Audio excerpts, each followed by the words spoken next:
مصطفیٰ جان رحمان پہ لاکھوں سلام۔ بسم اللہ الرحمن الرحیم۔ السلام علیکم، میں جواد رضا خان اور آپ دیکھ رہے ہیں ادارہ تحقیقات امام احمد رضا خان کا یوٹیوب چینل۔ ادارہ تحقیقات امام احمد رضا خان نے 45 سال کے اس عرصے میں بہت سارے ایسے کام کیے جو شاید اس تناظر میں ہم کبھی دیکھ ہی نہیں سکتے تھے، جس تناظر میں وہ کیے گئے، اور پھر اب ہم ان کو سوشل میڈیا پہ ینگسٹرز کے لیے لے کے آ رہے ہیں۔ ہدایت بخشش ایک ایسی کتاب ہے جو کہ نعتیہ مجموعہ ہے اعلیٰ حضرت امام احمد رضا خان کا۔ اس مجموعے کا ایک تحقیقی جائزہ یہ بہت سارے علماء نے کیا، بہت سارے لوگوں نے اس پہ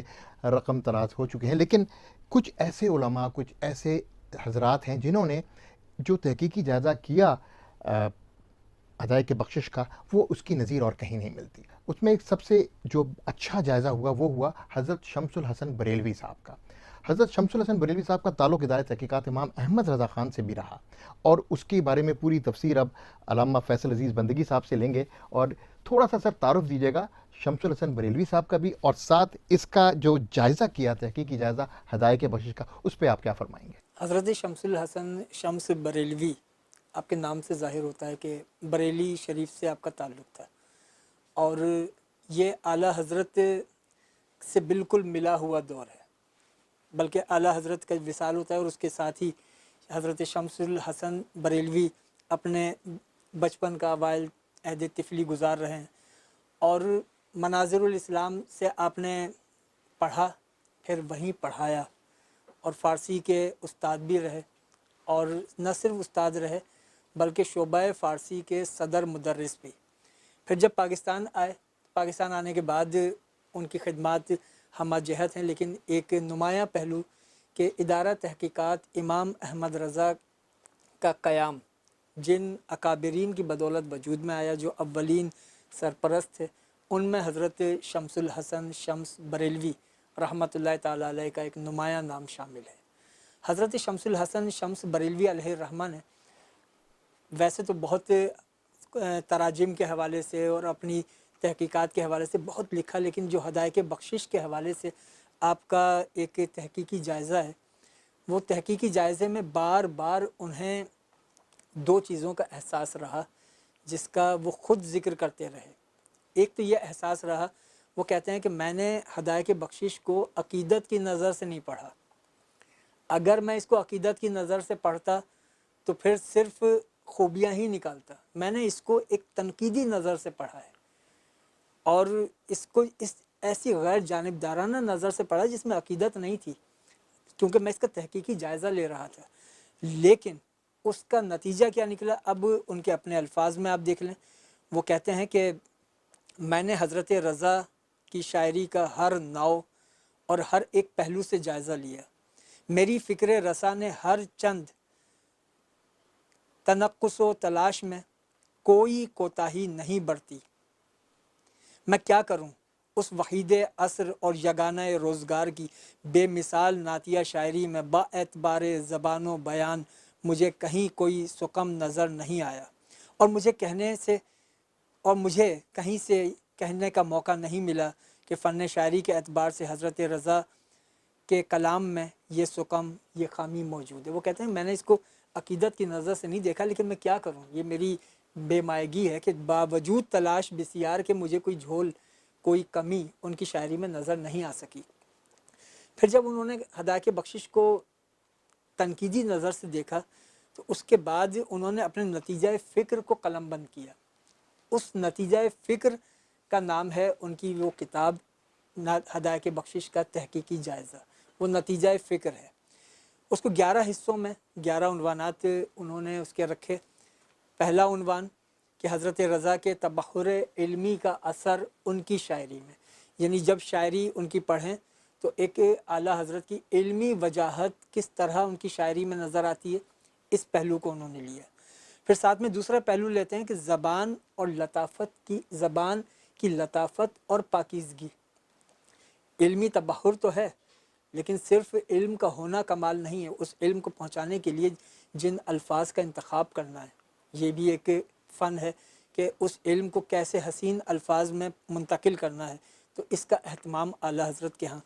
پھر طرز ادا کی رنگینی اور ندرت بیان، کہ ایک شاعری کا حسن بھی باقی رہے اور بیان کی ندرت ہو۔ ندرت کا مطلب یہ کہ مختلف نظر آئے، یعنی اگر آپ کوئی ایسی بات کہہ رہے ہیں جو 2000 لوگ پہلے کہہ چکے تو پھر وہ بات آپ کی جگہ نہیں پیدا کرے گی۔ بیان میں ندرت، کہ جس کی نظیر پیچھے نہ ملتی ہو، اعلیٰ حضرت نے اس کا اہتمام کیا، اس حوالے سے انہوں نے دیکھا۔ پھر وہ کہتے ہیں کہ مضمون آفرینی، کہ کلام محض تعریف نہیں ہوتا بلکہ اس میں کوئی مضمون ہوتا ہے، کوئی خیال ہوتا ہے، تو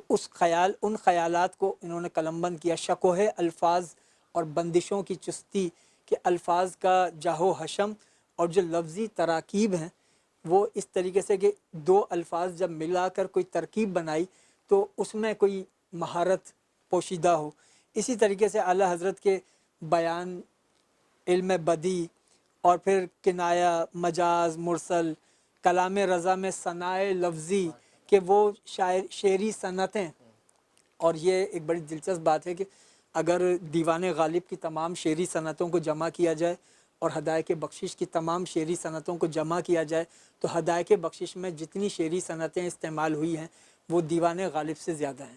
حالانکہ غالب کے پاس تو ایک کھلا میدان تھا، اور اعلیٰ حضرت کو صرف نعت میں کلام کرنا تھا اور مناقب میں،